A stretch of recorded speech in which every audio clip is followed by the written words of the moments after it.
1960s और 70s में America की इकोनॉमी अपने उरूज पर थी। उस दौर में अमेरिका रशिया को चांद तक पहुंचने की रेस में पीछे छोड़ आया था और जर्मनी और इन सब यूरोपियन कंट्रीज़ की इकोनॉमीज़ वर्ल्ड वॉर II के बाद तबाह होकर बैठी हुई थी। अमेरिका दुनिया को दिखा रहा था अपनी फराख दिली through its big servings of food and through cars like these the Cadillac Fleetwood Brougham from 1973। आप अमेरिका की कॉन्फिडेंस का अंदाज़ा इस बात से लगाएं कि इसमें 7.7 लीटर V8 इंजन है और 27 गैलन का फ्यूल टैंक है, जो कि आपको सिर्फ 300 किलोमीटर की सैर कराता है। गाड़ी बेचने की टेंशन से होना है फ्री। हाँ भाई हाँ। तो यूज करो park wheel sell it for me. American गाड़ियों का हालांकि क्वालिटी में तो जर्मन गाड़ियों से मुकाबला उस वक्त भी नहीं हो सकता था, मगर लग्जरी में और कंफर्ट में ये जर्मन्स को पीछे रखे हुए थे। Look at the seats, the way they hold you, they're like lounge sofas, you know. 3-speed हुआ करती थी अमेरिकन कार्स में, but because this was a high-end model, इसमें 4-speed automatic transmission थी, climate control from 1973, cruise control भी है इसमें. Look at the light switches, so sturdy and strong. I mean, just look at the pedals of this car, the accelerator pedal, the brake, and that there, the handbrake. And just the way you feel sitting in one of these things is incredible. मगर मैं Cadillac के बारे में एक बात बताता चलूं, सारी अमेरिकन गाड़ियों के बारे में, कि ये लोग इंटीरियर फिट एंड फिनिश पे कभी भी ज्यादा पैसे नहीं लगाते थे। Much of this is plastic, vinyl materials में कहीं ना कहीं कॉस्ट सेविंग जरूर हुआ करती थी, वरना इन गाड़ियों की कीमतें वही होती जो कि जर्मन कार्स की हुआ करती थी उस जमाने में। Compare this to a Merc or something of its time, it was probably 60% of the price. इन गाड़ियों की नुमाया बात इनका टॉर्क हुआ करता था। हॉर्स पावर ज़्यादा नहीं होती थी, मगर इंजन इतने बड़े थे कि इनमें टॉर्क की कोई कमी नहीं थी। और अमेरिकन को एक फील बड़ी अच्छी लगती है, फीलिंग कि वो जब किसी गाड़ी के बराबर जाते हैं, हल्का सा एक्सेलरेटर देते हैं और लो आरपीएम पे गाड़ी उठती है और उनको पीछे छोड़ देती है। 7.7 लीटर इंजन दिखाते हैं, जो कि आज तक आजकल की किसी गाड़ी में मौजूद नहीं होता। और खोलने का तरीका देखें, खुल गई। थोड़ा सा बाइसेप कर देना पड़ेगा। ओह होए, आप इसका वजन इमेजिन नहीं कर सकते। मगर एक दफा आपने इसको यहाँ पे सेट कर दिया, उसके हिंजेस देखें कितने स्ट्रॉन्ग है। But just look at that sprawl of an engine from 1973, the glory days of Cadillac. Let's start her up.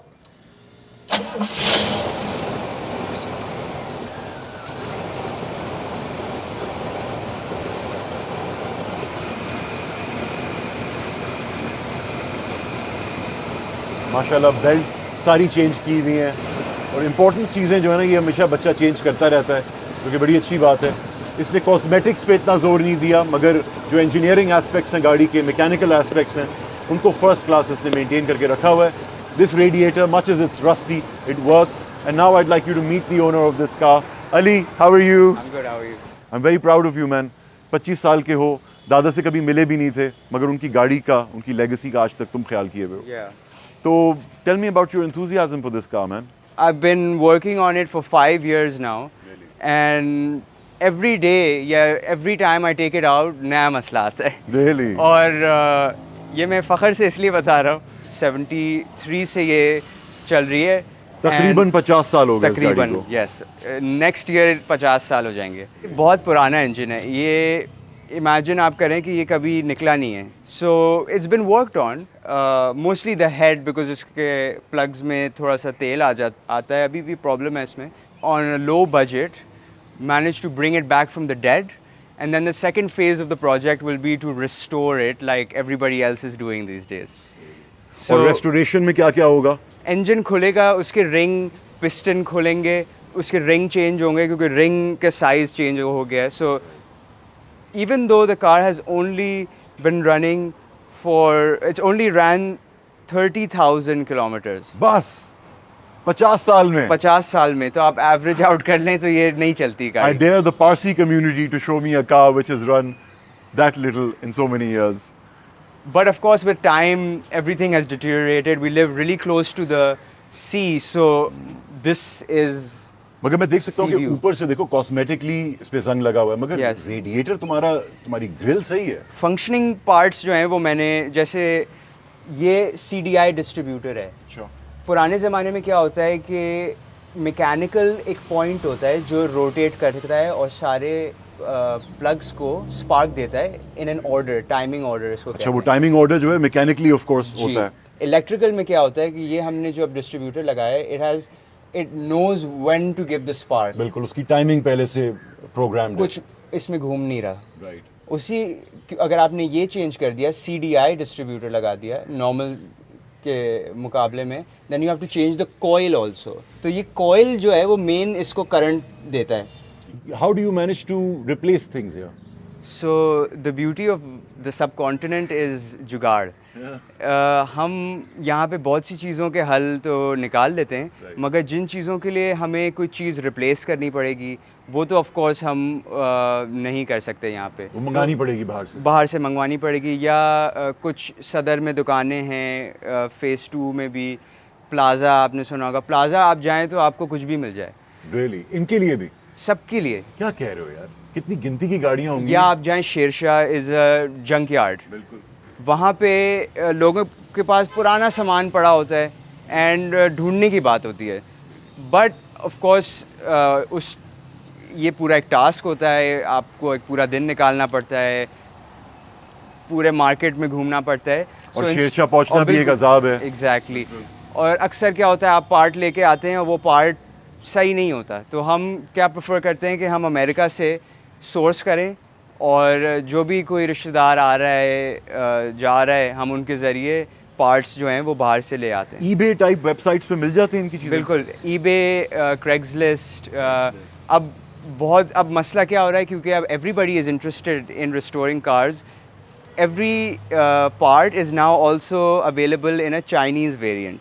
आप अमेरिकन पार्ट खरीदेंगे मगर वो मेड इन चाइना होगा ना करो, और उसकी फिर ड्यूरेबिलिटी भी जो है वो उसी हिसाब से होती है। अच्छा, मगर चाइना बनाता है इनके पास? बिल्कुल। क्या अब बात जो है? मैंने भी इस गाड़ी में जो चीज़ें कुछ लगाई हुई हैं वो आप समझें आफ्टर मार्केट हैं। जैसे ये फ्यूल पंप है मेरा, दैट्स इलेक्ट्रिकल फ्यूल पंप, अच्छा, इट्स नॉट मैकेनिकल। इस गाड़ी में मैकेनिकल आया करता इसमें था? मैकेनिकल, उसकी वजह से मैंने थोड़ी एडजस्टमेंट्स भी कराई हैं to cater to this, but इसका है कि ये कांस्टेंट आपको फ्यूल दे रहा है, that's what you want. Right. when you push the gas pedal, the car should fly Instantly. instant. So does fuel- this still fly? We'll see. Come on, let's go for a ride, man. Let's go. आ जाओ। आपको आज 50 साल पुरानी Cadillac में क्लिफ्टन की सैर कराते हैं। यहाँ से भी करना पड़ेगा क्योंकि बहुत बड़ा है इसका। बंद हो गया? बंद हो गया। All right, man, let's take this beast out on the road. Let's get a feel of Americana.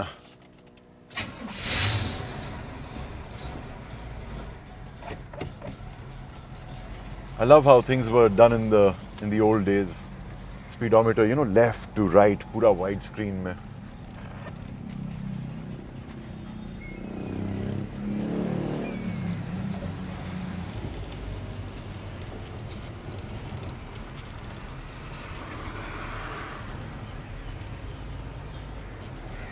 इस वक्त हम एक बहुत ही टाइट जगह से घर से निकलते ही गाड़ी को मनूवर करने की कोशिश कर रहे हैं। It's hard work. यार, इसकी सस्पेंशन तुमने लास्ट कब चेंज की थी? सस्पेंशन पे काम हुआ है। हुआ है? या क्या इसके स्प्रिंग्स तो नए होंगे ना? बुशें, इसमें पुराना जो फंक्शन था वो था hydraulic system, Don't lie. Not जो अमेरिका तो में। नहीं थी hydraulic? नहीं, गाड़ी को लेवल रखता था। सो जैसे ही वो थोड़ा आगे पीछे कहीं बैठती थी गाड़ी, डिस्ट्रीब्यूशन ऑफ तो हुई। वो फिल अप होके गाड़ी स्ट्रेट हमेशा रहती है। That's Really? The technology. क्या वो अभी तक फंक्शन कर रहा है उसका? नहीं, वो फंक्शन अब मैंने क्या किया है, मैंने अपने स्प्रिंग्स में स्पेसर लगा दिए हैं, जिससे अच्छा। और भी मुझे थोड़ा Lift मिल जाता सॉफ्टनेस है। आ गई है सस्पेंशन फील में। थोड़ी प्लायंट हो गई बिल्कुल। These were floaty cars. They were meant to be like boats, you know. और अमेरिकन्स को साफ सी बात है, आज तक ये वाली ड्राइविंग की फील ज़्यादा पसंद है as opposed to a tight car, you know. Europe में रोड्स, कंट्री रोड्स जो हैं वो कर्व्स You और need that stiffness. You need to that stiffness in to Europe maneuver. because Europe की रोड्स जो हैं वो Yeah. गीली भी होती हैं, बारिश ज़्यादा होती है, अप एंड डाउन होती हैं, बम्प्स होते हैं उनमें। Pebble, stone roads होती हैं। बिल्कुल, पुरानी कंट्री रोड्स होती हैं। अमेरिका में क्या है कॉन्सेप्ट? 60s में ही हाईवेज बन गए थे। 30s में बन गए थे भाई, 30s में बनने शुरू हुए Right, थे। right, right. और रूजवेल्ट के दौर में बिल्कुल। अमेरिका के पास पैसे नहीं थे हाईवेज बनाने के, मगर इन्होंने कुछ बिल्स जारी किए, लोगों को दिए कि भाई मजदूरी करो, तुम्हारे मुल्क का इंफ्रास्ट्रक्चर बन जाएगा, फिर तुम अयाशी करना। और यही हुआ Yeah. कि 40s में सारी रोड्स बन गई और 60s 70s तक इतनी अच्छी हो गई थी कि अमेरिका में ज़्यादातर रोड्स सीधी होती हैं। So these cars didn't have to be very good around corners, you know, they just had to be good for a long journey, Yeah. lots of torque. वैसे इसमें कैसेट प्लेयर नहीं होता था ना उस दौर में कैसेट है player। ये देखें। मगर ये बड़ा वाला बड़ा कैसेट है, कैसेट है। राइट? क्योंकि 73 में ऑडियो कैसेट उस फॉर्म में तो नहीं था जिसमें हम जानते हैं। ये देखें कितना बड़ा इसमें डिजाइन cassette भी बनता देखें था। क्या खूबसूरत डिजाइन है ना? है। For the ladies Oh, it's a very and at Modern night touch. if you need oh, some light. Zabardast. I'm sure film stars used cars like these. Let's get a feel of this giant from the back. Now look at that. Footrests for Nawab Sahab. की सारी जो original चीजें हैं, look at that. How sturdy does that feel? It's a seat belt hanger, but आप seat belt को वहाँ पे टक कर सकते थे उस ज़माने में. Look at these. I love the feel of these handles. This is where the leather was used. Every seat has got its own ashtray and lighter. So, you know, this is the kind of car that a Nawab or a Maharaja would feel like a Maharaja in.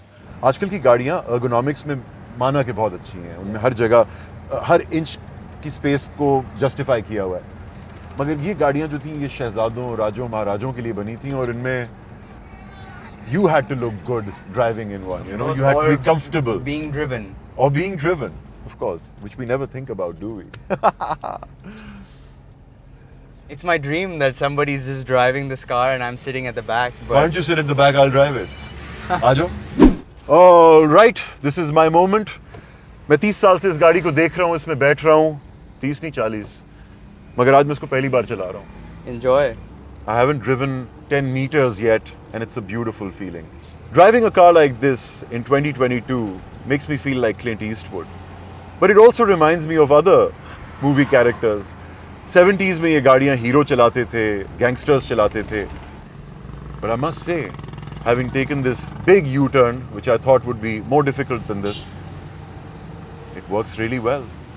That floaty steering wheel, ये खड्डों वाली सड़कें हैं कराची में, जिन पे ऐसा ही फ्लोटी steering wheel काम करता है जैसा कि पुरानी डीजल वाली SUVs में होता था. Beautiful feeling. Everybody is looking at us. सबकी नज़रों का मरकज़ बने हुए हैं हम लोग इस वक्त, और बड़ी बड़ी लैंड क्रूजर्स और मर्सिडीज़ में बैठे हुए लोग भी झांक झांक कर हमें देख रहे हैं. I wish you could see. अगर आपको हमारा आज का कैडिलैक फ्लीटवुड ब्रूहम 1973 का रिव्यू पसंद आया तो हमारे चैनल को लाइक कीजिए, बेल आइकॉन पर क्लिक कीजिए. अली बाबा, थैंक यू सो मच. हमारे व्यूअर्स को तुम भी गुड बाय कर दो. Thank you so much for watching, and I also have a page on Instagram called Key Restoration. KHI Restorations. Rust. Rust. And I'd appreciate if you guys just follow me on that and watch me restore this car. We'll follow your journey, mate. Thank you very much for watching, everyone. I'm Faizan Haqqi on Park Wheels. इंशाल्लाह अगली बार किसी और गाड़ी के साथ आपके सामने दोबारा हाजिर होंगे. अपना ख्याल रखिएगा. खुदा हाफिज. Starting your deals only on Park Wheels.